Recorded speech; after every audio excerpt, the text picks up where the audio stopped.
Welcome to Career Practitioner Conversations. This podcast is presented by the National Career Development Association. Welcome to the NCDA podcast. I'm Melissa Venable, Director of Professional Development, and this episode is another in our DEI Symposium series. Dr. Natasha Barnes-Gwynn and Denise Felder are here with a conversation about decolonizing career advising. Thank you both for sharing this topic with the podcast. Dr. Barnes-Gwynn, I'll turn it over to you. Thank you, Dr. Venable. I am Dr. Natasha Barnes-Gwynn. I am a clinical faculty member with Southern New Hampshire University, where I teach in the clinical mental health program. I also am owner and counselor consultant with IOU Consultation, which is my own practice where I focus on career counseling and consulting with secondary, post-secondary, and business sectors. And I'm super excited to be here today with Ms. Denise Felder. So I want to give her an opportunity to introduce herself before we dive into this wonderful topic that she's brought to us today. Yes, hello. I'm very happy to be here. I am Denise Felder. I am the Associate Director of Career Services at the University of Minnesota's College of Education and Human Development. I am also the owner of Denise Minneapolis Career Services, and I've been doing that consulting work for probably about 15 years now. I'm a career coach, I'm a content provider, and I'm a workforce equity advocate, which means that I work for and support people with marginalized identities, all different types of marginalized identities in their own career development. And I like to say that I help everyday people make positive choices that impact their lives and their communities. And that takes the form of individual career coaching. I do group workshops, and then I also work with employers as well. Awesome. Well, we are glad to have you, Ms. Felder, and it sounds like you're doing some great work out in the field of career development and workforce development. So we're going to jump right into this topic because I know you have some great things to share with us. We're going to talk about career advising and the decolonization of it, or even if it can be decolonized, and what tips or tricks might you pull out of your bag as a career practitioner in helping individuals with the decolonization. I want to start with just you giving us your thoughts around it. What brought this topic up for you, and how has your work really contributed to your thoughts around this topic? Yeah, so I started thinking about this probably in the last 2 or 3 years when I was thinking about wanting to decolonize my life. And what does it mean to decolonize my life? And thinking about that in all different areas, and immediately brought me to decolonizing my work and my work as a career practitioner. And the question kept coming up for me that I could not answer is, one is, how do I equip and advocate for students, whether it be college students, high school students, and job seekers at whatever stage those job seekers are? How do I help them and advocate for them to succeed, to figure out what their own definition of success in workplaces that are inherently built on white supremacy, built on white supremacist structures? So meaning that in the United States, all of the organizations and all of the systems that we live in and with they were all built by white males, and specifically white, heteronormative, middle class, or, back in the day, land-owning, able-bodied Protestant males. And everybody else who doesn't fit those categories, we are living in these systems that were created for that group of people that have become our majority. We consider them to be the majority. And those of us who are in those systems, we got in either through assimilation or accommodations. And so that's a hard truth. We don't want to think about that. That's not fun to think about, but that is the reality in which we live. And you can think about it what you want, but that's the reality. And so I just started asking the question, how do I, as a career practitioner who is here to support job seekers and students with marginalized identities, help them to succeed in these workplaces or in the world of work in general? without supporting those systems? It's a complex question, and I can't even ask the question. I can't even articulate the question well. But that was kind of the basis of the question that I asked at the most recent NCDA conference, so that I could just hear from other folks, because I don't have all the answers. I've been thinking a lot about it, but I don't really have all the answers. I understand. And I definitely love the idea of not just decolonization of the workplace, but when you said you're thinking, like, how can I decolonize my life? Because the reality is, in many aspects of our lives, that is the idea, that is the concept of white male, Protestant, all that you named off. They develop a lot of the concepts that we now live by. And so how do we work around that? How do we help our clients, our students, the individuals that we're working with as it relates to career development, career planning? How do we help them navigate those systems in a way that doesn't cause more harm than help for them? Because we don't want to put them in situations to where the advice and the work that we're doing with them makes it harder for them. So I definitely understand your thoughts around the 2 to 3 years of the question, like, what can I do? What can I do? How can we start to work on this and chip away at this? So when we think about the question itself and just some of the work that you've done, do you have some areas where you've kind of put some things into place that you've seen be helpful to the clients that you're working with? Right. So the first thing that I do and am doing is just to call it out, just to recognize it. It is really helpful for job seekers, for them to feel validated in terms of, I'm going on all these interviews and I'm not quite sure how I'm being treated, or, is there bias there? Or this is the kind of question of, something kind of weird happened. Is it me? Did it happen to me? Did I do something wrong? Or is it the workplace or the recruiter or, what have you? So helping to just call it out and identify what is individual, what is on the job seeker, and what might be something that the employer or the recruiter or whoever they're interacting with, a bias that they may have. And a lot of times, most of the time, it's both. It's, yes, they have a bias, and there are better, different ways that you could have answered that interview question, or, what have you. But the first thing is just to recognize and acknowledge and call it out. And just calling it out, you don't have to have judgment around it, which it sounds very weird to say. Oh, I didn't go to college, or I didn't finish college, and this employer is not, even though the job description says you don't need a college degree, they're not interviewing people who don't have a college degree. That's a bias, that's discrimination. And so obviously it's hard not to get angry around that, but just to acknowledge, like, okay, this is the situation. They're not interviewing people who don't have a college degree.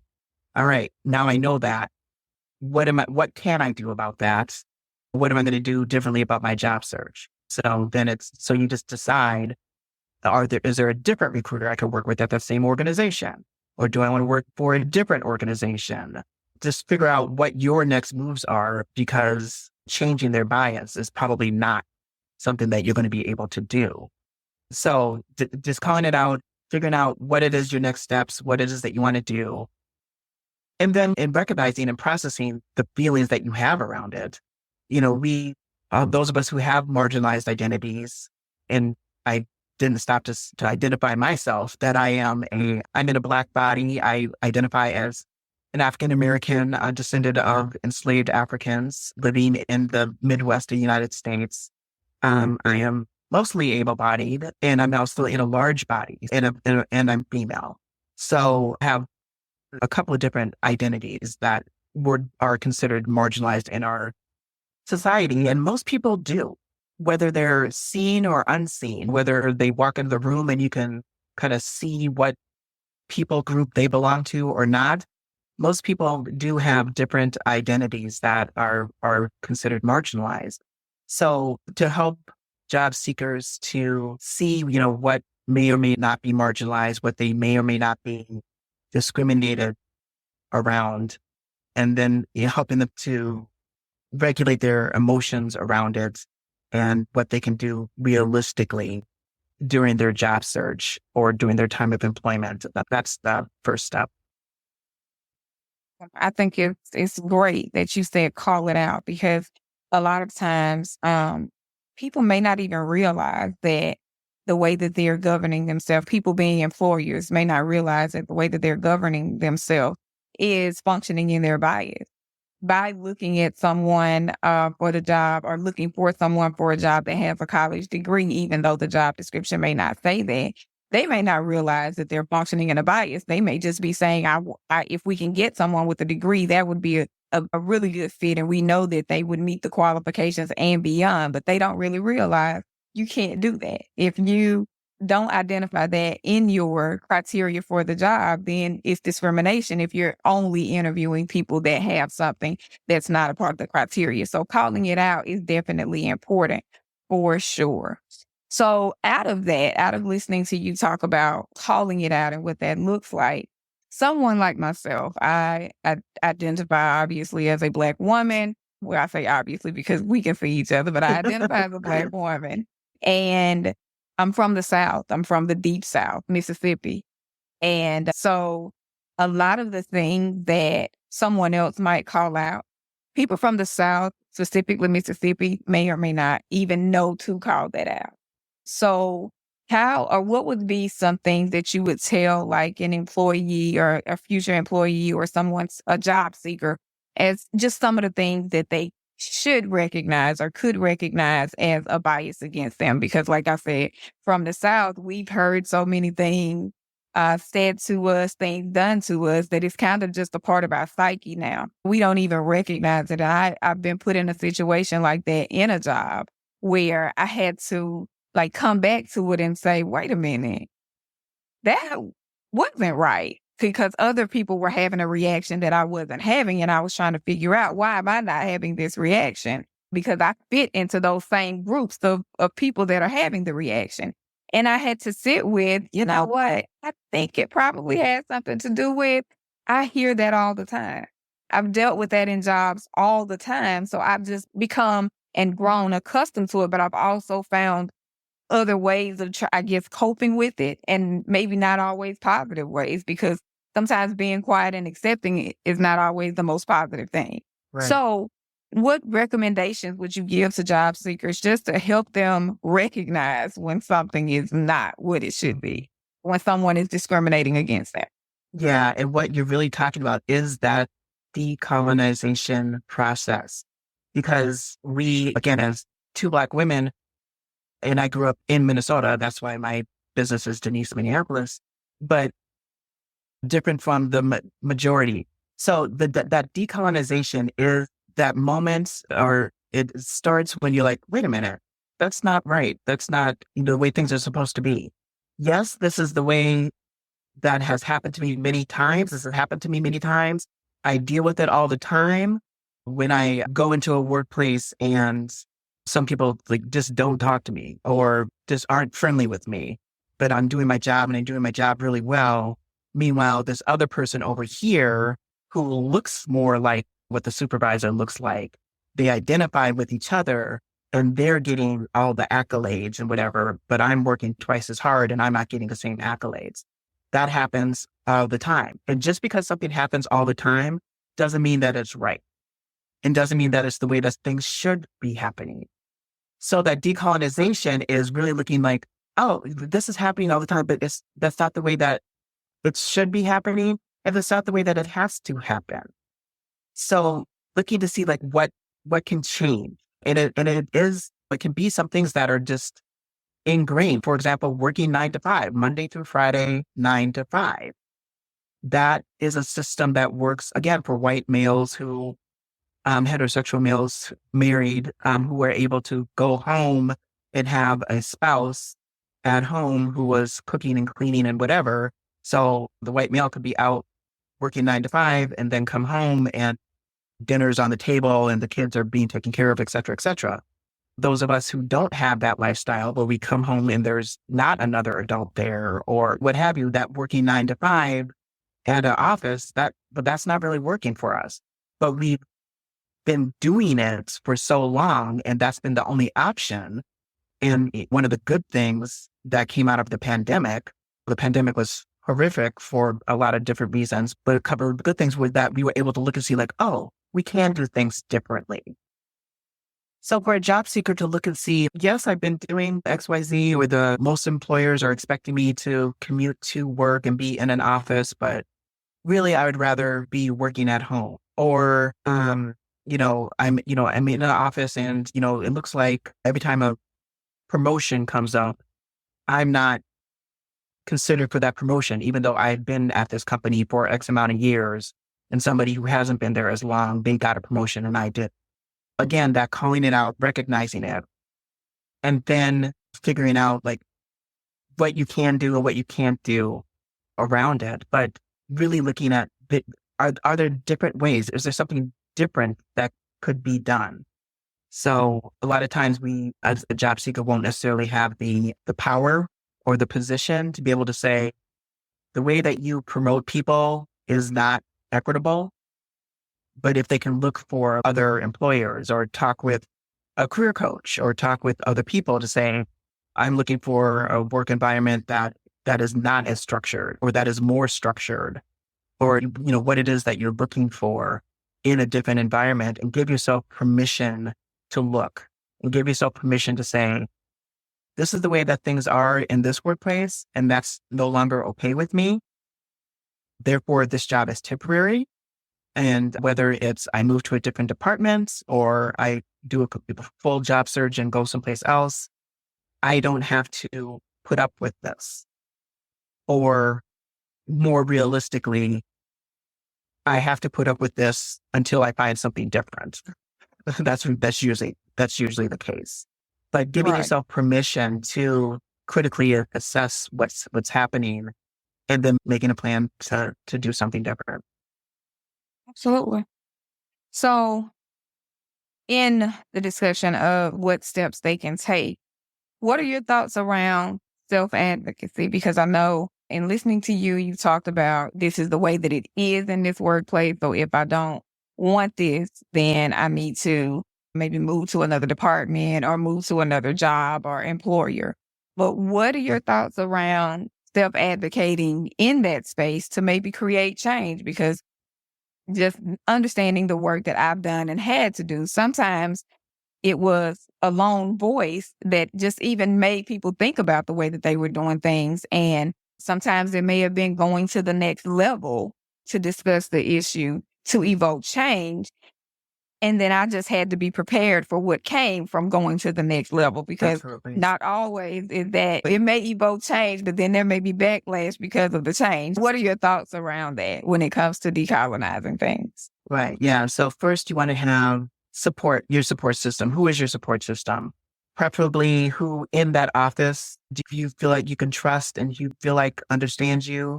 And quite often, if you're working under a bad boss, and there's a lot of bad bosses out there. So just start by talking with your coworkers going, hey, did you notice this? Or even if you see your coworker not being treated well or going through something, just to ask them, oh, I noticed that you didn't get that promotion. Or I noticed that in the last meeting, you were being talked over or whatever. And just so getting allies and supporting each other within your work team, that could be a first step. You also want to have support outside of the office. So talking to people that are close to you, talking to your friends, talking to your mentors, if you have mentors, again, a career coach, just to get some perspective on things, some perspective around like, this is the way things are, or this is the way things are in this industry, but in other industries it's different, or in other employers it's different. This, again, so you can get some perspective. And then after you gather that knowledge, input is one of my strengths, obviously. I like doing the research. I like asking all the questions first and then acting. But I totally understand people who were like, this is not right. I have to say something now. I have to do something now. And I understand that as well. But as you said, it's then be ready for the consequences.